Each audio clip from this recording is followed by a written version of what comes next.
Let's move on to Notre Dame at Pittsburgh. More ACC action. Notre Dame 4-0, 3-0 in the ACC. Pittsburgh 3-3, 2-3 in the ACC. After beating Florida State and USF by combined 94-26, the Irish barely squeak by Louisville at home 12-7 on Saturday. All the guys in the chat said there was still value on the under at 61.5, and just because Bet 365 opened it at 64, I didn't want to feel like I got, came late to the party. Only cleared that by 40 plus points. Pittsburgh coming off 3 straight losses. So last week they lost 31-19 at Miami without Kenny Pickett.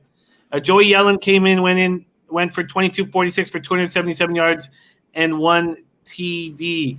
Notre Dame, Pittsburgh. Notre Dame opening up is 9.5-point road favorites. That's now 10.5, 11s, and there are 11.5s on the board now for Notre Dame. This total sitting at 48. CMac, ACC action. Take it away. Yeah, Notre Dame looked bad last week. I can't get a read on them. Of course, I think they have the more talent. I think they got a pretty good defense. Ian Book, he's kind of one of these quarterbacks. I guess he's a little bit better, but like than Bo Nix or Kellen Mond, these guys are fade guys for me. They just don't get it done. And he's just, I know last year he had gaudy stats, but he hasn't looked great at all this year. I'd like to have Pickett back, but the backup played pretty well in Miami. They covered. So I like Pittsburgh here as a double-digit dog at home, of course. So especially if Pickett's playing, we'll see. This one I'm going to sit and watch during the week, but that's my lean here. This Pitt. It has moved up to 11.5 at some books right now. Prince of the City, he loves fading the Irish. Mm-hmm. He had Louisville money line last week, and that almost came through for a nice giant score. And now he wants Panthers money line. Let's see what John Ryan has to say about this ACC matchup. Irish Panthers, take it away. I'm with Connor on this. I think it's one that you watch. It's very confusing line to me. Initially, I thought that this line should be 12-13 in favor of Notre Dame. I had Louisville this past week, which I'll be honest, that final score surprised me. I thought it would have been much, much higher scoring. Oh, yeah. Louisville to cover than that. If it was a defensive struggle, Notre Dame was going to win 24-3. So Notre Dame, won 4. They've only covered 1 game of those 4. And now you have Pittsburgh losing 3 straight after being ranked. All 3 against the spread, all 3 games going over, which initially to me means bad defense. And they're only 9.5. They're only getting 9.5. I mean, to me, maybe others don't think the same way, but to me, that doesn't seem like near enough. And the line sometimes tells us stuff.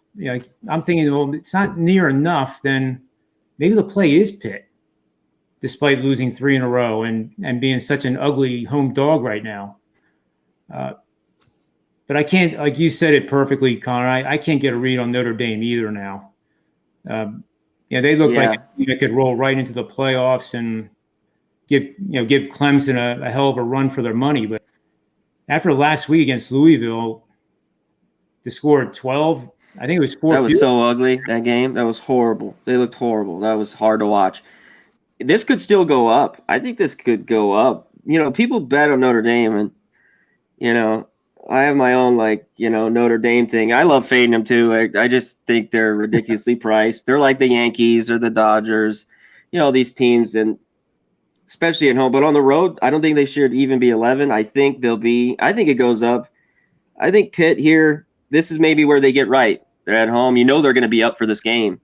So I'm going to watch it during the week. Hopefully it goes up a little more. I see people bet Notre Dame here a little bit more.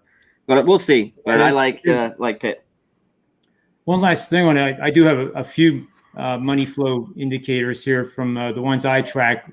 There's 71% of the bets are on Notre Dame right now. And nearly 80% of the money is on Notre Dame. So that does support our theme that if you really had to bet this game, it's Pitt. Yeah, I'm looking at that. But I'm a pass. We have passes early at this point, and Ron Crawford saying that Pickett might require surgery. CMac wanting to wait and see how high this line goes up.